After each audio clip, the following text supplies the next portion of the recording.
The story opens with someone saying to please save them. The girl with red eyes and black hair just stands and stares emptily. A man on the floor tells her this is the old father's last request, and then mentions it was said that everything would be resolved if she steps forward. A woman then yells, telling the girl that she can live even if she's sacrificed, so why is she making her father kneel? Another guy asks if she plans on embarrassing the very family that had raised her. He tells her to live up to the family name and that she's going to be a hero. The girl thinks about how boring this all is and how everyone is talking a bunch of nonsense. Very noisy. The other woman questions if the girl thinks it feels great to have to sacrifice the daughter that she had raised with so much love. She then tells the girl that it's now her chance to return the favor. Our female lead then says the word pampered. She then asks if that's what they call being thrown into a cold room and being left alone. She tells them that her family really has thick faces. Everyone goes silent at this. Our female lead then brushes her father's hand off as she notes how it's been like this not once or twice. Our female lead tells them to not worry too much because she will give them her life, since she is the only person that can prevent the destruction of the world.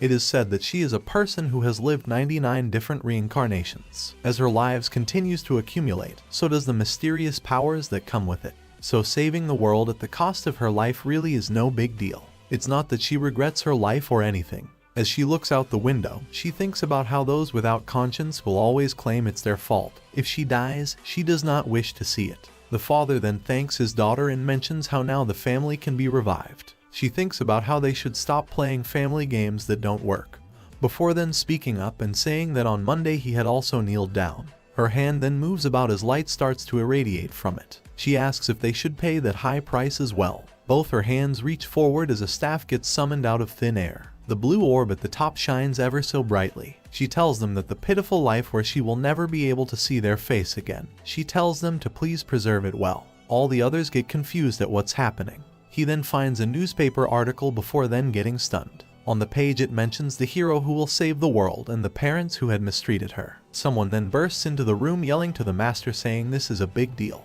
As our female lead starts to float, the man yells that Imperial soldiers are entering the mansion.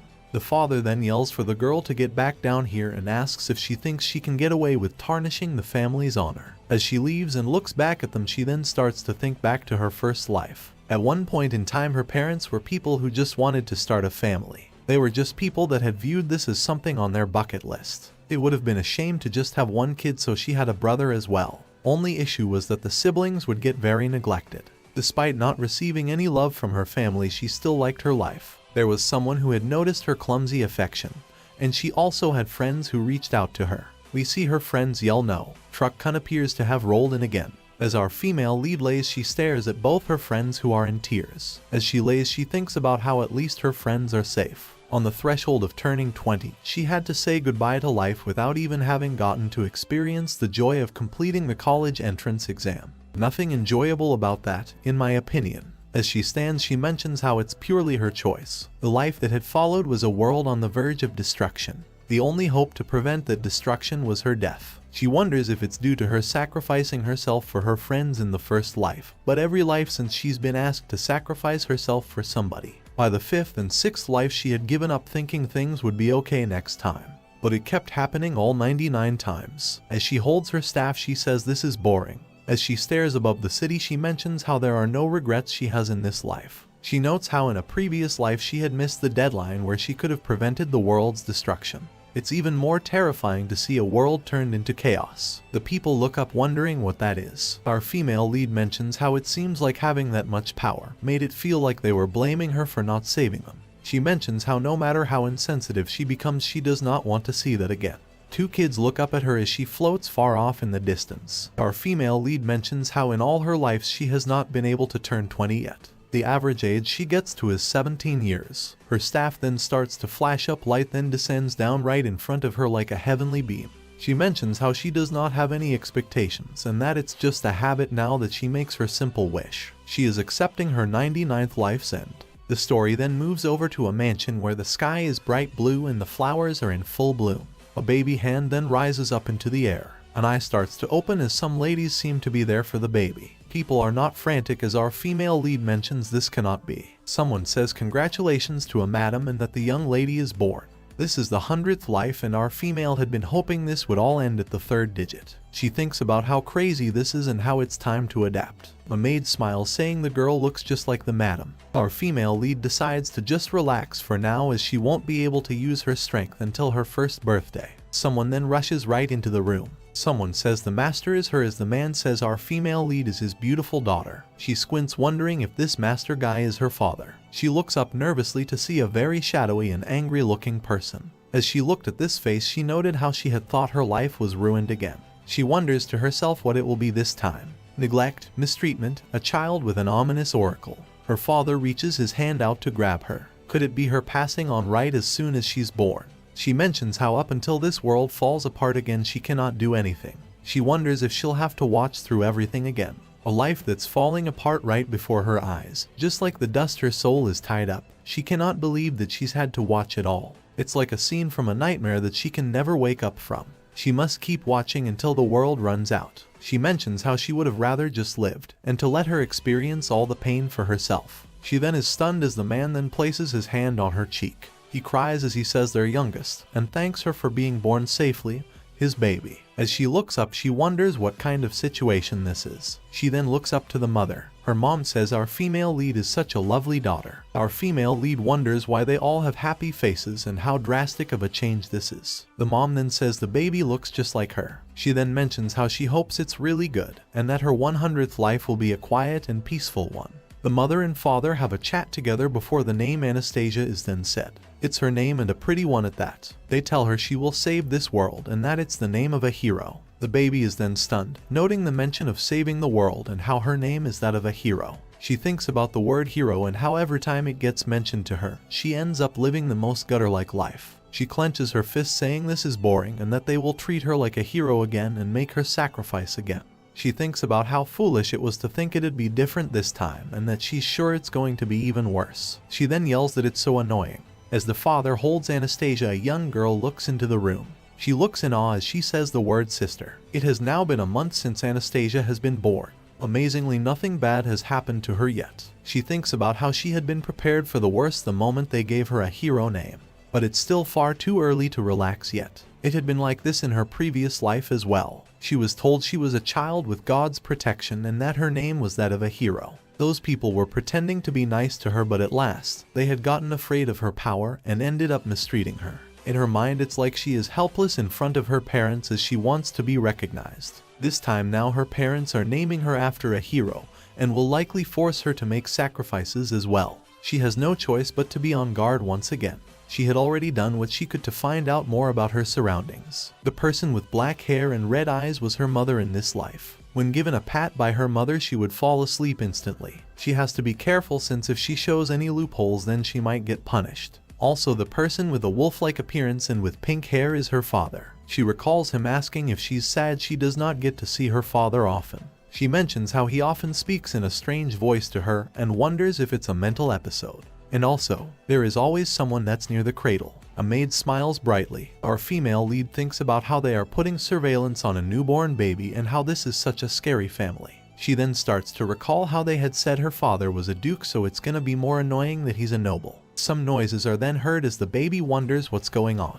Her father yells asking what the problem is and mentions the youngest. Anastasia notes how this is about her and that he's angry due to her. She notes how he's coming into the room now. The man then yells saying that if the baby has no health problems then why does she never laugh or cry. Our female lead is stunned thinking about how this man is causing all this fuss just because she doesn't cry. The Duke says the man is just incompetent and can't figure it out. The Duke then says that he can't help it then and now there's no choice but to remove the guy's useless head. The baby wonders what he is doing and if the Duke is really going to take out the man's head just because she doesn't cry. She mentions how in her previous lives they never wanted to hear her cry and that she never did it due to her parents trying to take her out. She had decided to just pay attention to everything and survive for now. The man yells saying he did all he could and that the youngest is very healthy. He says to believe him just this once. To this though our female lead thinks about how guilty she feels and that she can't help it. She yells saying she is healthy and please do not kill that guy. A loud cry can be heard from inside the room behind the Duke. He looks back stunned for a moment before he becomes a doting father again, and a smile then crosses right through his face. He holds her up, telling the baby that she has such a strong and beautiful face. She wonders to herself if he's happy now and recalls how up until now only bad things had come from her crying out loudly. She wonders why he is making such a happy face. She starts to blush and her lips quiver. She thinks about how she must be on guard but that she cannot help but cry herself. Someone then is now walking into the room. The father turns back to see someone. A young girl yells to her dad saying this is disgusting. He asks how he would leave Laura out. Her eyes then turn to look at something else. Our female lead says no way as she wonders if this is her older sister in this life. Anastasia thinks about how since she was the youngest she had assumed that she had brothers. She had yet to encounter one, so she is now more worried than happy. Siblings all have the special ability to take away a parent's affection. There was no child that had liked her. She thinks about no matter how cute they are, especially those puffy cheeks, but that if she were to get upset and cry. Laura glares more now as our female lead looks back completely nervous now. Laura then yells saying this is her little sister and how cute her sister is. Our female lead seems stunned at this. Laura then jumps in the huddle saying that Laura has such a pretty little sister. Laura then tells her father to give the pudding to Shasha and Sipper. Her father questions what Laura means, to which Laura says that her nickname is Laura from Laurentia, so Anastasia's nickname should be Shasha. The baby wonders what in the world this girl is doing and then yells yo while shaking her hands up and down. The Duke then asks if Laura likes Anastasia now, as Laura jumps in for another hug. The Duke then says that he knows how Laura feels but that Anastasia is still young so she cannot eat pudding. He then pats Laura's head as he mentions how Anastasia would like it if Laura ate the pudding instead. Laura then argues that Shasha would be upset if Laura eats it alone though. Laura mentions how in the past she was sick and only was able to eat soup, so she was very upset when she could not eat sherbet like the others. Our female lead thinks about how this child is worried about whether she'll be upset or not. Laura then asks if the Duke minds giving her sister just one bite. The baby thinks about how it'll pass on it if it eats that. She then says wow as she stares ahead and tells her father to please do something. But as she thinks this, her father moves closer to her. He embraces her saying yes, he is listening. The baby is stunned and has no clue what's happening right now. The Duke then says that he heard Laura likes to eat delicious food. The baby wonders when she said that and how they should eat it for her. Laura then says she is sorry as she eats the dessert in an instant. Laura then says to let her baby sister borrow the deer then at least. Her father mentions how Laura cannot sleep at night without it though and asks if she is okay. She tells him that it's fine and that Shasha is her younger sister, and as a big sister she will lend it to her. This causes a reaction out of the baby. The baby then cries out saying this is not it and that she cannot let her guard down. She cries to not be nice to her and how they should be hating her like they have for her entire life. Laura then moves forward asking if Shasha likes a rabbit or tiger instead and that her sister will save them for her so don't cry. The baby continues to wonder why they don't hate her. Laura then tells the baby to look as she then covers her eyes. She then yells peekaboo as she makes a face. The baby makes some laughing noise before noting how she was off guard once again. Her father and sister then yell unbelievable as they continue to dote over Shasha. Anastasia had laughed. There was a rumor that they got to see Anastasia due to the peekaboo game. This rumor spread quickly as all the maids now try to play peekaboo with her. The maids made strange faces when they were bored with her and even the attending doctor did his best as well. And of course her father would do it as well. Though everyone of course would get kicked out by her mother who made sure Anastasia could rest. Anastasia mentions how this is her first time experiencing all this and she does not know what to do. If she herself was doing this, she'd have given up much sooner or gotten angry. She then looks outside to see all the people trying to work harder and make funny faces. She questions why they are working harder and how she absolutely does not understand them. It was that afternoon as she opened her eyes that she saw someone new. A boy asks Anastasia if she is awake. She thinks about how this person is definitely her older brother Damien, who is 5 years older than her. Despite his age, though, it is said that he is getting educated to become the heir of the dukedom. She recalls hearing he was busy and wonders why he came to see her. She mentions how she must be on the lookout for this character as well. Damien then questions her why she is thinking like that. He pokes at her saying she has such a serious face. He then says brother has brought her a gift actually. The baby calls this weird and wonders why everyone is trying to do something to her and how it's all suspicious. She looks up nervously waiting in horror but her brother then yells surprise. He tells her it is her brother's tiger doll. He mentions how Laurentia had said Anastasia makes a funny face when she smiles. They had also talked about tiger dolls, and mentioned he has had this since childhood and how it will be lonely to be apart, but he's giving it to Anastasia. As she holds this, she thinks about how this is no ordinary doll then and wonders why he's giving her something so precious. He then tells her therefore that she needs to show him the smiling face as well. As she looks up, she wonders if he's really giving something so precious just for that one thing in return.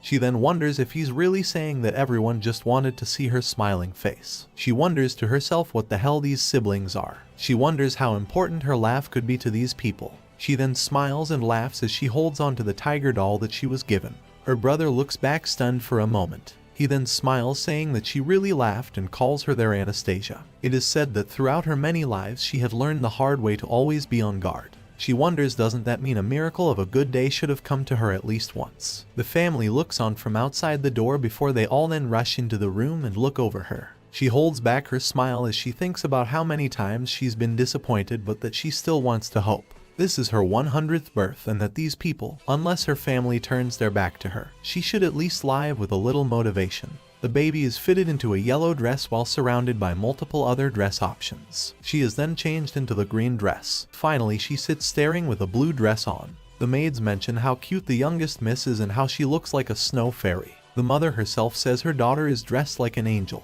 Her mom then says she'd like to buy everything here and to pay the seamstress 4 times the regular price. The maid yells yes to this as the female lead is left stunned. She mentions to herself how she is yet to get used to this atmosphere. It all began with something that she had done a few weeks ago. It was around the time that she was 5 months old, when she at last had a wider area of activity rather than just being confined to a cradle. This allowed for her to at least be able to crawl to some extent. Also, she is still basically babbling, but her conversation skills have improved considerably. Her father asks what is she saying and if she means she loves her dad. It is mentioned how communication is something that could not be done yet. She looks over at her cradle and the window behind it as she ponders about how she truly is just a normal baby. Rather than being chased in fear for her whole life, she's been able to live the best life. She then lays back thinking about how amazing and peaceful this all is. Her eyes then look to the side as something confuses her. Her whole family is watching her every movement as she mentions how what's more interesting is that this is her family. Laura yells about how Shasha just turned over as her father then says it's really like that. The brother mentions how his younger sister is very agile, and that she rolls over faster than most normal babies. The mom mentions how Damien is right and that the youngest is an unusual child. They all collectively decide to commemorate how Anastasia did her first flip. So now currently her first ever flipping party is being celebrated. She also mentions how this is a family-only party as well. She looks across the table to see the feast and her family at the table and wonders why things are this grandiose. Her brother carries a gift for her and the doctor mentions how touched he is that Anastasia is growing up healthy. They all shout in excitement before someone then calls to the youngest miss. It is a maid who says that she did such a great job flipping and that the young lady is amazing. They tell her it's a pleasure to get to serve her. Anastasia thinks about how when a party gets thrown like this, it usually means all the workers will get paid a bonus. It's just a baby having their first rollover, so why is everyone making such a fuss over it? She mentions how as expected this place is quite a bit unusual. Everyone is so overly affectionate, and the more she thinks about it, the more worried she still gets about her future. Her eyes then flash as we see large fireworks erupt in shining balls of fire up in the sky. Her whole family stands and watches in awe. They can call to Anastasia and tell her that in the future she just needs to stay healthy like this and grow bigger. She clenches her fist thinking about how this is positive and that they don't expect success from her, but just want her to be healthy. She wonders why that is the case and how that's such a simple request. The night passes as we see green leaves of the surrounding trees. Anastasia lays looking up thinking about how amazing yesterday was. She sits in the room and thinks about how quiet today is. After yesterday's party, the employees have now entered their year-end vacation. Now there was only one maid who got assigned temporarily due to the vacation. Anastasia recalls how this girl seems to be in her early to mid-teens and how the girl seems to have dozed off. Anastasia mentions how it must be a really busy year-end since her parents had also left the mansion earlier in the morning.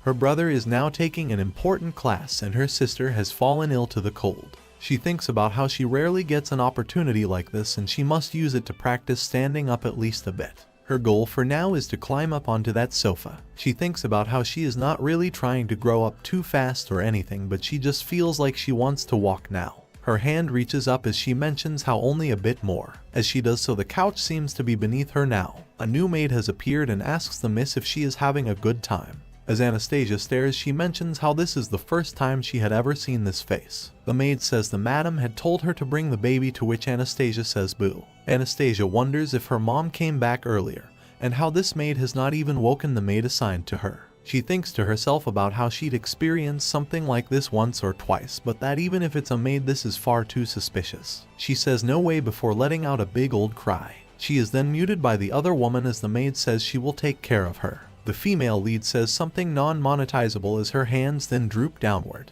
She mentions how this at least feels so peaceful as the maid then says to please get some rest. We then see her move through the woods with Anastasia in her arms. Later, Anastasia mentions how there is shaking and how uncomfortable this is. She wonders what this all means before her eyes then open. As she looks up to see it's not that woman, she wonders if she'd been taken away. As she looks to the side, she recalls how thankfully she has not been taken away far yet. She then thinks about how she was far too careless. She should have been more wary of her surroundings. Actually, she needs to come to her senses, as at least she's only getting taken away right now. She thinks about what if they had come to kill her, or if she was left alone and would have to watch over everything again. She clenches her fist as she notes how it has only been half a year, so it cannot be like this yet. She then ponders about what to do now then. Should she just get carried away and then find out who was behind all this? It could be annoying, but she still is able to use her teleportation. She then wonders why they took her though, and if this is a crime that's targeting her family, or has someone managed to realize how much power she has. Either way, it would be worth finding it. She should be able to handle this and get rid of all the enemies within 3 days. She may not be able to go home during this time away, but at least she'll feel much better once she resolves this. She then notes how she does not want to worry her family too much though, and that she should probably at least send them a message in their dreams saying she'll be back soon. She tells them all to please be safe. Suddenly, someone runs into the person that is carrying Anastasia. He falls to the floor wondering what this is as someone tells him to shut up. Our female lead looks up thinking about how that was a young voice. Her red eyes gaze ahead to see some yellowish hair. A young boy with a sword stands in front of them asking how dare this man do this. His eyes meet the eyes of the young female lead. He mentions to the captor that he has business with this young lady today. To which Anastasia wonders who this is. The captor mentions how this person is just a kid. He tells the boy to get out of the way as Anastasia mentions this is her first time seeing this face as well. A group of men then appear yelling to come over here. The guy who took Anastasia wonders if they really noticed already and how it hasn't been long since they left the mansion. The boy is now running right by him and tells him that if he does not wish to lose anything, he should hand over the girl. The captor tells the boy to stop chasing him and that he has circumstances as well. To this, the young boy asks if he's really trying to make excuses for trivial reasons. He says this really cuts. As Anastasia hears this, she notes how this boy is the same age as her brother yet speaks in such a cruel way. She does note that this isn't mere bravery, since his posture holding the sword was very stable. Furthermore, he clearly has some magical powers. It's quite a bit of magical power at that. Both his swordsmanship and his magic power seem to be on point, so who on earth is he? The boy then whacks the captor by the feet, which sends the man tumbling down. Anastasia is now worried as she mentions how she's gonna crash, and that if it's too much she's gonna have to use protection magic. Her eyes then close as some hands then seem to reach out. Her eyes begin to open again as she wonders about how it did not hurt. The boy asks Anastasia if she is okay. He then asks if she was surprised or if she was hurt anywhere. If it is okay, since it seems to not be crying. She ponders to herself about how she's fine as the man from before starts to rise up. The boy looks back as Anastasia thinks about how the kid let his guard down. He may have great skills, but he is still a child. She decides to herself that she cannot help it, and her eyes then flash red. The boy is stunned as the man behind him seems to get destroyed by some magic. The man lays on the ground now as he notes how he did not do anything, yet this man just fell. He then looks to his side in confusion. Anastasia seems to be struggling and mentions she needs to be careful about not using too much power when she's still this young. The boy wonders if the baby got surprised or is cold now.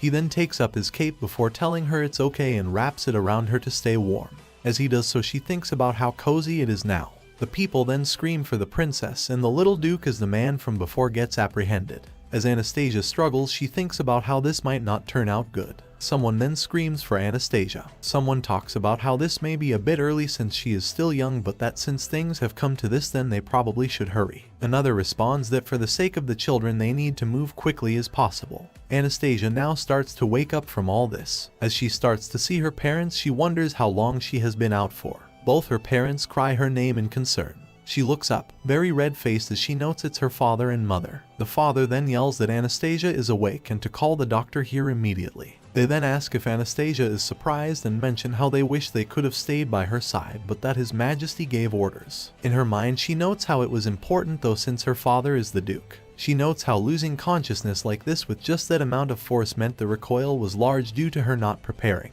Someone then tells Anastasia that they are sorry. They repeat this as they both carry melancholy looks on their faces. Her eyes light up as she mentions how rare it is to find people who are kind to her and that she does not wish to hurt these people. Her hands wrap around their fingers as she wishes she really could grow up quickly. Someone then kneels onto the ground. A sword is wrapped around their hand as we then see a large group say they swear allegiance to her. Anastasia looks in disbelief as she wonders who the heck are all these people. Her father looks over to say that these are all the knights that will be protecting her from now on and asks how she is feeling. The story of the incident would spread and become a scandal. A son of a couple that worked for the Duke's residence had debts that he couldn't bear. The two people from that night both saw Anastasia's parents spend so much money on her and then had some foolish thoughts. They took her away during the year-end vacation and were planning to return her for a large sum of money. It was fortunate that her brother's friend found out and quickly stopped the man in his tracks. They say he was thrown out with a few broken bones. Her parents had mentioned how lenient they were with this treatment as well. She then mentions how she thinks it would be a good decision for her brother and sister, but all these knights for a baby is wild.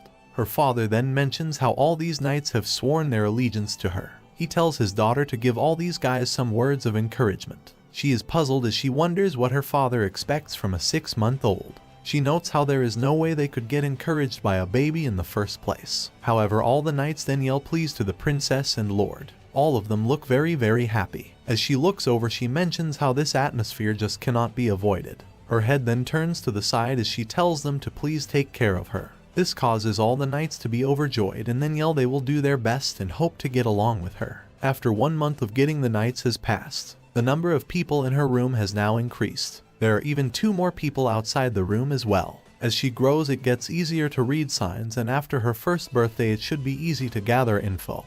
But she is only 7 now. Although the last bad incident was for money, this means her family is not currently in a comfortable position. The day she had been taken away, both her father and mother had gone out looking very uncomfortable. It was very rare up to that point that they both leave the house at the same time. Since it's a duke's family, there will definitely be many hostile forces. Otherwise, there would be no reason for a baby that only lives in the mansion to have this excessive number of knights guarding her. She wonders if she should use her powers now, but decides it is impossible. She notes how if she got sick from a fever again, then her family would get very worried. She then ponders if it would be alright to stay still like this though, especially since it is her duty to save the world from destruction after all. As she leaves off of the chair, someone then calls her asking what is so urgent. It is her brother, who calls her name with open arms. He smiles at her ever so brightly. As she sees him, she crawls over to get to him. She then hops into his arms as the two hug one another. He asks her how she can crawl so fast now and mentions how he thinks she is growing far too fast. The others in the room laugh, thinking about how that's not something a child should be saying to a baby. Her brother looks down though with a strange expression. Even Anastasia notes how this is different from the usual. He then tells Anastasia that his friend would like to see her and asks if she remembers meeting him last time. She ponders about this before then noting how it must be the guy from back then. She looks up, giving it a thought as her brother again asks if she would meet his friend just once. She continues to think about it though. She mentions how she is very worried and that his magic power is amazing and all, but that she has the strange feeling that she's met him somewhere before. She mentions how when you go through so many reincarnations, even in other worlds, you can come across a familiar person. Each human soul has its own wavelength, and that when she occasionally would pass by such people, she would feel as though she had seen them before. Yet this young duke was not just familiar to her though. There was a strange feeling that appeared when she met him. She thinks about how this is a good opportunity and that she must take a closer look at this point. Her brother is silent and seems clueless. Someone then tells the little duke that they are here as the young boy mentions how he didn't even notice how much time had passed. He then says great job as he steps outside. He tells them okay then as he wears a new purple cape. He wonders to himself where he should go to meet the princess. As someone stands outside the door, they tell the other person to keep their promise. The other person says okay, to which they then get told that they must be polite. The boy again says okay before then grabbing at the handle of the door. The young duke opens the door with a smile, saying that he finally gets to see the young princess again.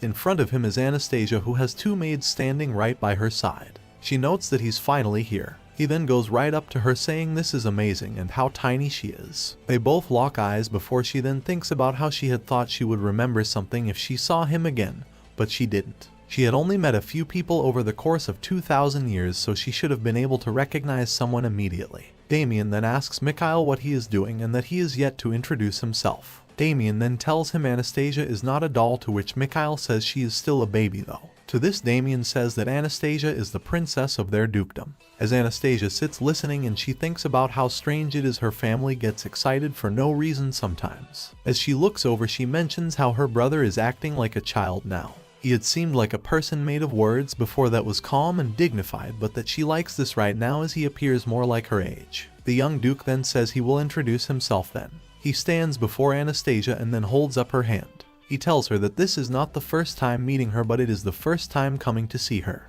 He tells her that he is Mikhail of the Grand Duchy Leventis. Anastasia seems stunned by his actions, and even Damien, who is watching from afar, is as well. He yells at Mikhail and even mentions how he himself has never done this. Mikhail Leventis is the sole heir to the Grand Duchy of Leventis. Since his arrival now, he has been spending more than half of the month at her house. This is due to the current Grand Duchy of Leventis being busy with government affairs, and that Mikhail has decided to just go study with his friend Damien. This is also why all the maids seem to be interested in now is Mikhail, as they discuss about him more than about her own family. A maid speaks up, saying he is here today as well. It was mentioned that Mikhail had said he was only close friends with her brother, yet why does he keep coming to visit her? She thinks about how he is here earlier than usual today, as he asks her if she is having a good time.